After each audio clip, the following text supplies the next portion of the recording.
Halo guys, apa kabar kalian semua? Mimin di sini bakal melanjutkan alur cerita Sword Star. Disclaimer dulu bahwa kemungkinan besar ada perbedaan antara novel dan versi Donghuanya, tapi alur cerita utamanya tetap sama. Jadi tanpa ragu, Mimin akan membawakan alur ceritanya. Ada Saweria guys dari Bagugo. Komennya cuma titik bikin Mimin gak paham ya. Dari Bakarap, dah lama pengen support baru sekarang bisa Min. Gas terus Min. Wah, makasih banyak abang atau akak Bakarap ya. Untuk semua yang udah support Mimin, Mimin doakan sehat selalu dan lancar rezekinya. Amin. Yuk kita langsung ke videonya. Dunia internal Lofeng berubah menjadi laut berdarah sepenuhnya. Sebagian besar daratan dilahap habis. Satu-satunya daratan yang tersisa adalah sebuah pulau dengan diameter sekitar 600.000 mil di pusat laut berdarah. Di tengah pulau itu terdapat kolam dunia ganda, tempat binatang bertanduk emas. Sosok besar yang mengenakan baju besi hitam dengan pinggiran merah berjalan di atas ombak. Itu adalah tubuh laut terpencil yang baru saja diciptakan. Dunia internal telah sepenuhnya dibanjiri selain dari kolam dunia ganda. Namun laut berdarah masih mengembang. Jika dunia internal terus mengembang, inti diriku mungkin tidak dapat menahannya. Sebagian besar kesadaran Lofeng meninggalkan tubuh lautan dan kembali ke inti. Ia mulai mempelajarinya dengan seksama. Inti tubuhku tampaknya telah berubah total. Biasanya, semakin besar dunia internal, semakin besar pula beban yang dibebankan pada intinya. Entah mengapa, inti diriku tidak terasa tertekan sama sekali, pikir Lofeng. Apakah itu berarti dunia internal dapat terus berkembang? Dunia internal melahap energi dunia, bagikan anak yang kelaparan. Di atas ombak, tubuh lautan tertawa terbahak-bahak.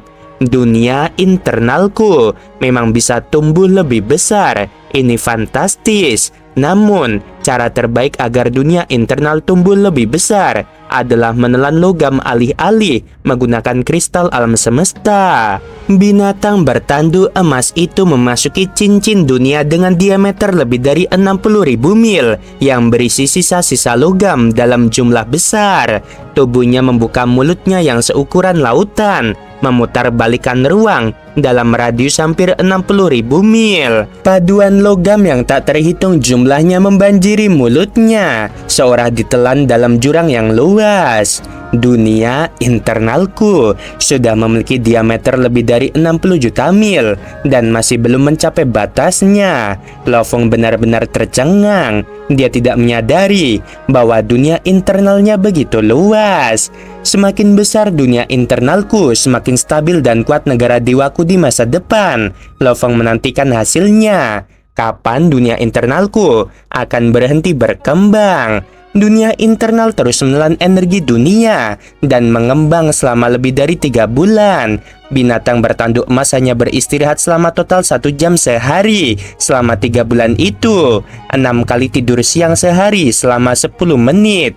Lalu dia menggunakan teknik penelan terus-menerus. Diameternya sekarang 600 miliar mil, kata Lofeng. Akhirnya mencapai batasnya. Di atas gelombang berdarah itu, tubuh Mosa, tubuh binatang bertanduk emas, dan tubuh laut terpencil semuanya menatap dunia internal dengan kaget.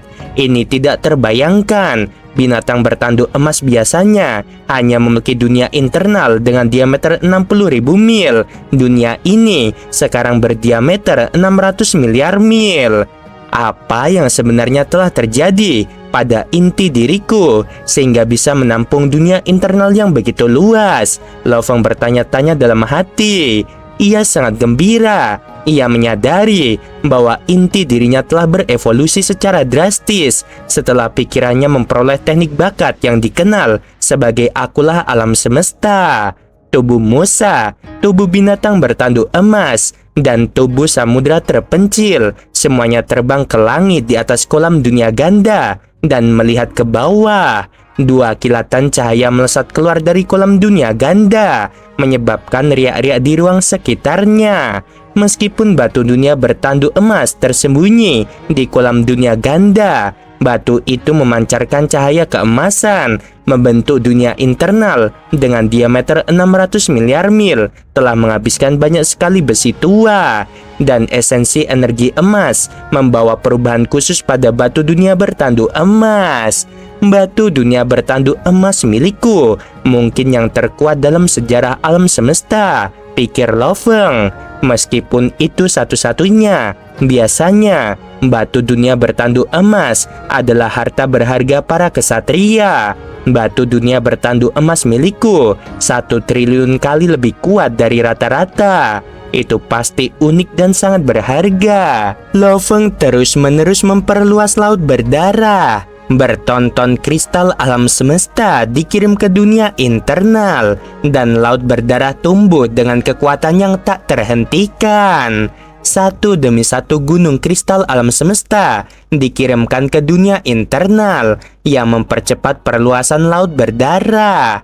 Setelah sebulan, laut berdarah akhirnya berhenti meluas, tetapi ukurannya sesuai dengan harapanku, kata Lo Feng. Diameternya 6 miliar mil, yang sudah lebih besar dari semua lautan berdarah dan lautan kerajaan kecil di ruang 9 keterpencilan. Perbedaan antara tingkat gen kehidupan sebesar 10.081 kali dan 300 kali memang mengesankan.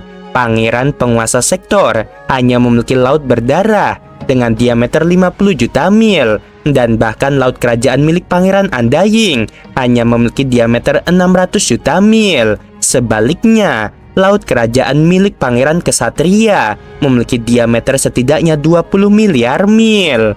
Lo Feng memerintahkan para pelayan di istananya untuk menyiapkan pesta dan mengundang para budaknya, termasuk Kaisar Tianchen dan Kaisar Jihong, untuk ikut makan bersamanya. Setelah pesta, aku akan mengabdikan diri untuk mempelajari hukum emas dan berusaha memahaminya. Aku akan menjadi Undying setelah itu. Lo Feng tertawa. Sangat sulit bagi beberapa makhluk hidup menjadi Undying. Ratu klan serangga dan tanaman merambat kontak awan misalnya hanya menjadi Undying setelah pemahaman hukum mereka dapat menyaingi pemahaman hukum seorang kaisar. Makhluk lain seperti binatang bertanduk emas juga membutuhkan pemahaman hukum yang lebih dalam untuk menerobos karena belenggu di inti mereka. Adapun Lo Feng, pemahaman hukumnya sudah pada level Undying Kaisar, dan konsep dewa binatangnya berada pada level 21 jembatan surgawi. Keinginannya lebih kuat dari kebanyakan kesatria, dan amplifikasi kekuatan spiritualnya mencapai 32 kali lipat. Aku sudah sekuat kaisar yang tak terkalahkan, kata Lo Feng. Tidak akan jadi masalah bagiku untuk menjadi Undying dalam satu gerakan. Lo Feng menantikannya. Mungkin teknik puncak yang telah diciptakannya sedikit lebih rendah daripada kaisar yang tak terkalahkan, tetapi kehendak dan konsepsi dewa binatangnya lebih unggul dari mereka semua. Sementara separuh pikiran Lo Feng memahami hukum emas, dan separuh lainnya menciptakan dan menyempurnakan jurus ketiga peta bintang. Di istana tertinggi di Sungai Seribu Harta Karun, pemimpin kota primal berdiri di lantai atau istana yang menjulang tinggi, bersandar pada pegangan tangan. Wilayah di dalam Sungai Seribu Harta Karun sepenuhnya berada dalam pandangannya. Dia menatap istana Lo Feng. Sudah 1.500 tahun sejak dia kembali, dan dia telah menciptakan jurus ketiga untuk teknik puncaknya sejak saat itu. Mengapa dia tidak menjadi Undying sekarang setelah jurusnya menjadi teknik puncak? Apakah dia masih memahami hukum emas? Meskipun sulit untuk membuat terobosan pada langkah terakhir, pemahaman hukumnya sangat menyeluruh. Dia pasti bisa menyelesaikannya. Tiba-tiba, sebuah koneksi menghubungkan Lo Feng dan lautan hukum emas di tanah asal. Kekuatan yang tak terbatas ditransfer dari lautan hukum emas. Inti di dalam tubuh Lo Feng awalnya adalah mutiara asal. Tetapi setelah menyerap energi dari lautan hukum emas, ia mengambil bentuk manusia, bentuk yang tampak seperti Lo Feng sendiri. Pemahaman hukum telah selesai dan asal muasal telah terbentuk, pikir Lo Feng. Inti telah hancur dan kekuatan abadi telah mengisinya. Jiwa dan tubuhnya kini menyatu. Ini adalah langkah-langkah dasar untuk menjadi seorang Undying. Inti menjadi ruang tersendiri ketika mutiara asal berubah menjadi bentuk Lo Feng. Lo Feng melambaikan tangannya dan energinya menjadi bola kristal. Ukiran hukum yang rumit terukir pada masing-masing dari 1600 bola kristal. Seluruh tubuh Lo Feng telah tertidur dan seluruh pikirannya terfokus pada terobosan. Dengan bantuan kekuatan hukum emas dari alam semesta, Lo Feng mencapai batasnya. Di dalam inti, Dewa Binatang meraung dan menghantam pinggiran inti dengan konsepsinya yang keterlaluan. Pada saat ini, Dewa Binatang itu tampak seperti bola api. Bola api itu menghantam dinding bagian dalam inti seperti bintang yang terbakar. Jurus ketiga peta bintang. Bintang dan api melonjak ke langit. Jurus ini didasarkan pada struktur tulang binatang bertanduk emas. Dinding bagian dalam inti mulai bergetar. Inti mulai retak. Retakan pada intinya mulai kabur. Tiba-tiba, semua retakan menghilang. Intinya tetap utuh. Tepat saat Lo Feng menggunakan serangan terkuatnya, kekuatan dari tanah asal pun menghilang. Bagaimana mungkin ini bisa terjadi? Lo Feng meraung. Binatang bertanduk emas menghantam inti itu berkali-kali. Setiap kali ada retakan setelah benturan, tetapi inti itu pulih secara otomatis. Lo Feng berdiri di ruang gelap.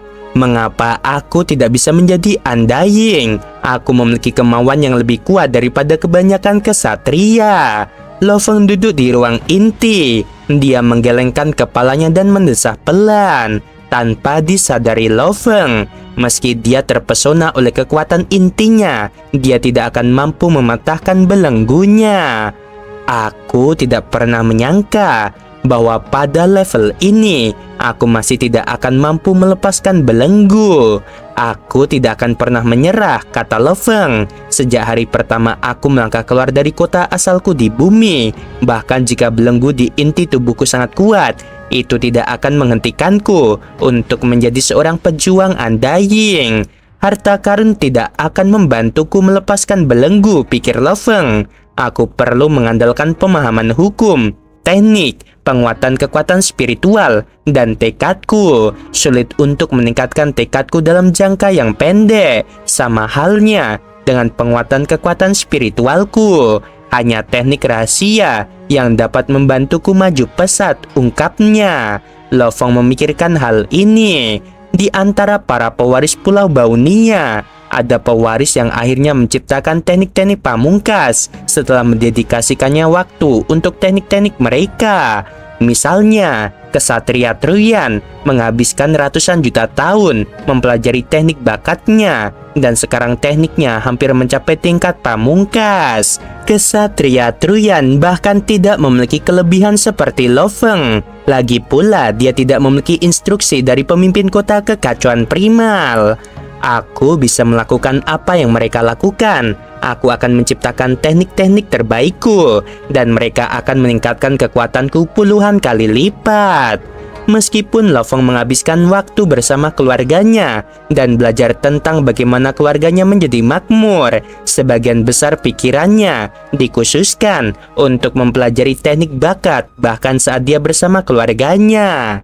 Kali ini, Lo Feng tidak mempelajari teknik pedang, melainkan berkonsentrasi pada harta karun peta bintang. Setelah 3000 tahun di dalam bidang pelatihan alam semesta virtual, dia berdiri di puncak reruntuhan, menunjukkan ke bentuk kehidupan batu yang jauh. 1600 bola kristal saling terhubung, membentuk Dewa Binatang. Setelah menggeram, sang Dewa Binatang menyerbu ke arah kehidupan batu itu. api yang sangat panas menyembur keluar dari kehidupan batu itu. Sementara dewa binatang itu bergerak cepat. Ekornya bergerak 100 kali lebih cepat dari tubuhnya. Ekornya meninggalkan bayangan kabur di belakangnya seperti tetesan hujan, memenuhi ruang dan waktu di sekitarnya. Tetesan hujan itu tampak tidak berbahaya, tetapi bentuk kehidupan batu itu meraung dengan amarah dan ketakutan saat tetesan hujan yang menyala menembus setiap inci tubuhnya. Gerakan pertama telah selesai. Lo Feng mengangguk. Lo Feng, kata sebuah suara. Sebuah bayangan berbaju emas muncul, terbang ke arahnya dari jauh. Itu adalah pemimpin kota kekacauan primal. Pemimpin kota tampak sedikit bingung.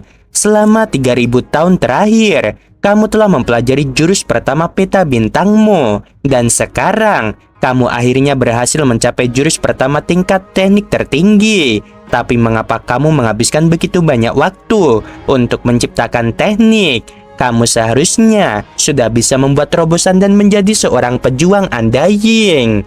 Kekuatanku tidak cukup, kata Lo Feng dengan hormat. Pemimpin kota primal menggelengkan kepalanya dan tersenyum, berpikir Lo Feng terlalu rendah hati. Kamu penuh kerendahan hati. Katakan padaku, kapan kamu ingin menjadi seorang undying? Setelah melakukan 3 gerakan pertamaku pada level tertinggi, jawab Lo Feng. Pemimpin kota primal terkejut. Sangat sulit untuk menciptakan jurus pamungkas. Jurus pertama didasarkan pada warisan dewa binatang tingkat pertama. Dan itu sudah jelas. Jurus kedua didasarkan pada warisan dewa binatang tingkat kedua. Dan jauh lebih sulit. Sedangkan jurus ketiga itu sangat melelahkan. Lo Feng menciptakan teknik-teknik pamungkas ini dari posisi yang menguntungkan. Wawasannya luas dan pemahaman hukumnya mendalam. Bersama dengan instruksi langkah demi langkah dari pemimpin kota primal, ia dapat menciptakan teknik pamungkas pertama dalam kurun waktu 3000 tahun. Berapa lama lagi waktu yang kamu butuhkan? Tanya pemimpin kota primal. Selama dibutuhkan, jawab Lo Feng penuh hormat. Pemimpin kota primal sedikit terkejut. Dari sudut pandangnya, ketenaran Lo Feng hanya akan membuatnya cepat menjadi seorang undying. Baiklah, kata pemimpin kota primal, penguasa sektor dan tanah asal di alam semesta memiliki hubungan yang lebih jelas dan kalian lebih cocok untuk menciptakan teknik yang tepat di level ini. Namun, meskipun aku memberi instruksi dan menyiapkan pesaing untukmu, kamu akan segera menyadari bahwa kamu tidak mampu mempertahankan diri dari pesaing tersebut. Terserah kamu untuk memutuskan bagaimana cara membuat terobosan. Lo Feng berkata dengan hormat. Guru, aku menghargai instruksimu selamanya. Lo Feng kembali mempelajari jurus kedua yang tampaknya jauh lebih sulit daripada yang pertama. Untungnya, Lo Feng telah menguasai lebih dari cukup pemahaman hukum.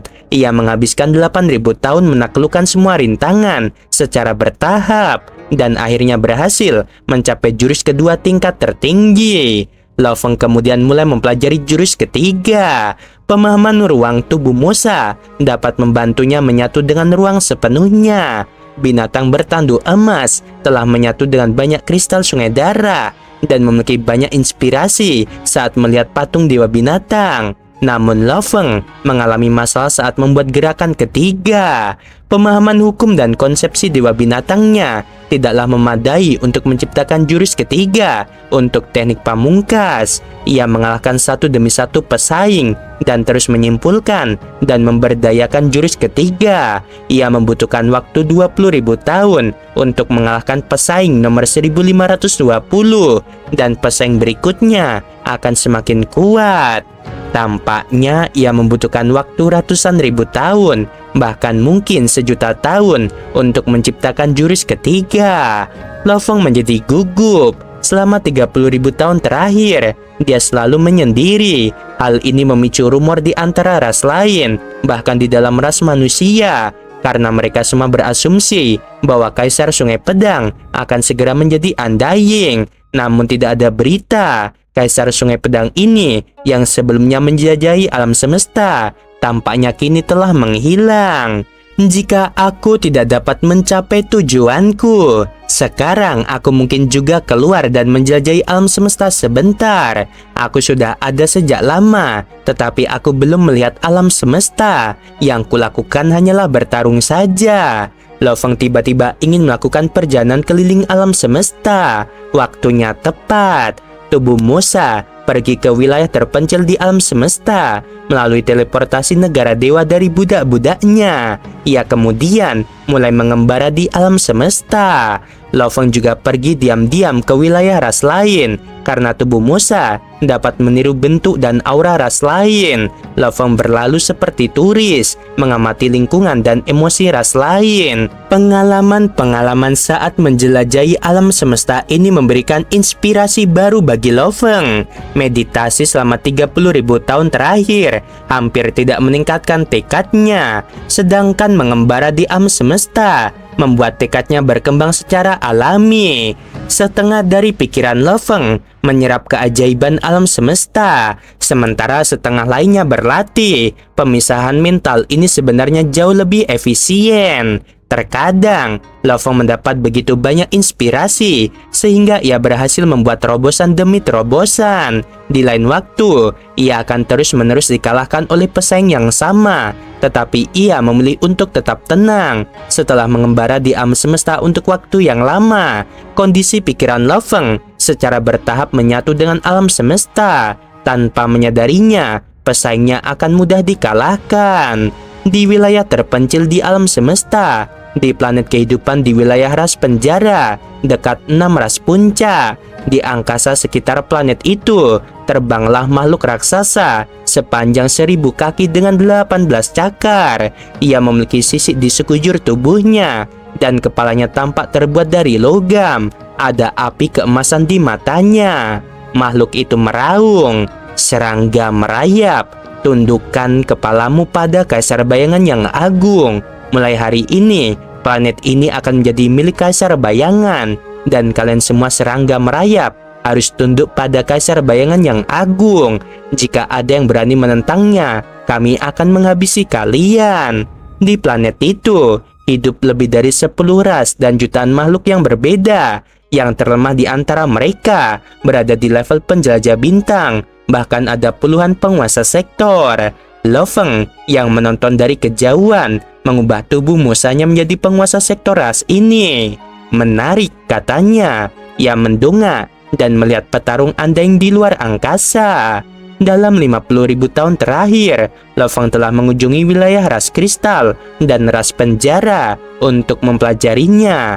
6 ras puncak di alam semesta tinggal di sekitar pusat alam semesta, sementara ras kristal dan ras penjara tinggal di daerah terpencil. Semua makhluk yang lahir di wilayah aneh yang dikenal sebagai penjara akan dianggap sebagai anggota ras penjara.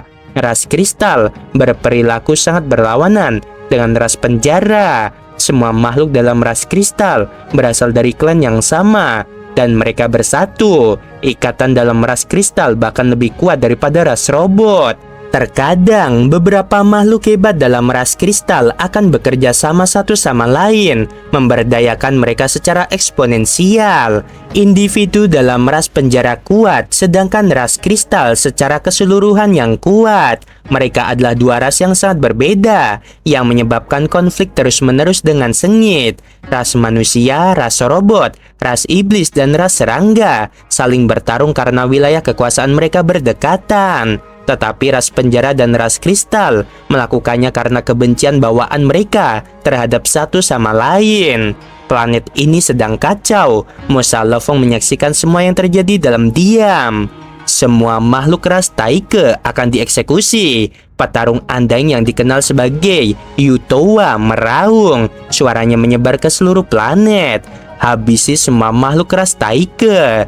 Teriakan terdengar dari ras Taike. Kaisar bayangan adalah iblis. Iblis yang menghancurkan rumah kita dan terus memburu kita. Ayo kita lawan. Ada lebih dari 100.000 makhluk ras Taike di planet ini. Beberapa di antaranya mencoba melarikan diri, sementara yang lain bertahan dan bertarung. Ras Taike akan musnah, pikir Lo Feng. Hal semacam ini terjadi sepanjang waktu. Dia melihat siluet di kejauhan. anggota paling bersinar dari ras Taike, seorang remaja, baru saja menghabisi 2 prajurit penguasa sektor. Banyak makhluk dalam ras Taike berteriak, "Panah, lari saja!" Rupanya, remaja ini memiliki reputasi yang tinggi di antara rasnya. Dia bahkan mungkin menjadi pemimpin semua makhluk ras Taike yang tinggal di planet ini. Pejuang Undying yang bernama Yowato menukik ke arah remaja itu. Musa Lofeng menyaksikan semuanya dalam diam. Tiba-tiba, dia tersadar bahwa raut wajah remaja berbakat itu mirip dengan wajah Jiaya, Mo Henderson, Tripati, Sokolov, dan Yisite yang telah pergi untuk melawan binatang bertanduk emas bersamanya. Mereka putus asa tetapi tetap tenang. Saatnya kembali, gumam Musa Lofeng. Pana merasa tidak berdaya. Ia tidak dapat membela diri terhadap Yutowa. Ia tahu bahwa dirinya akan binasa karena cakar Yutowa. Tiba-tiba, hujan mulai turun. Tetesan air hujan memenuhi langit. Kemudian semua tetesan air hujan menghilang. Dan para prajurit penguasa sektor dari para penyerbu bersama dengan Yutowa semuanya membeku. Terdengar suara aneh dan tubuh Dewa Yutowa tiba-tiba menghilang ke udara tipis. Para prajurit penguasa sektor yang berdiri di kejauhan meledak sekaligus. Pana melihat sekeliling dengan kaget. Ia melihat sisa-sisa darah, senjata, dan baju besi kosong yang ditinggalkan Yutowa yang telah hancur. Pana berkata, tetesan air hujan itu adalah bilah pedang yang tajam. Musa Lofeng berbalik dan menatapnya. Dia tersenyum lalu menghilang. Kenangan membajiri pikiran Lofeng saat melihat ekspresi wajah remaja itu. Ia ingin menolongnya. Bagi Lofeng, itu tidak membuat perbedaan besar karena itu hanya perubahan hati. Planet ini adalah tujuan terakhir Lofeng dalam perjalanan mengelilingi alam semesta. Karena setengah bulan sebelum Lofeng tiba di sana, dia telah menciptakan jurus ketiga untuk teknik pamungkasnya. Saatnya menjadi seorang Undying.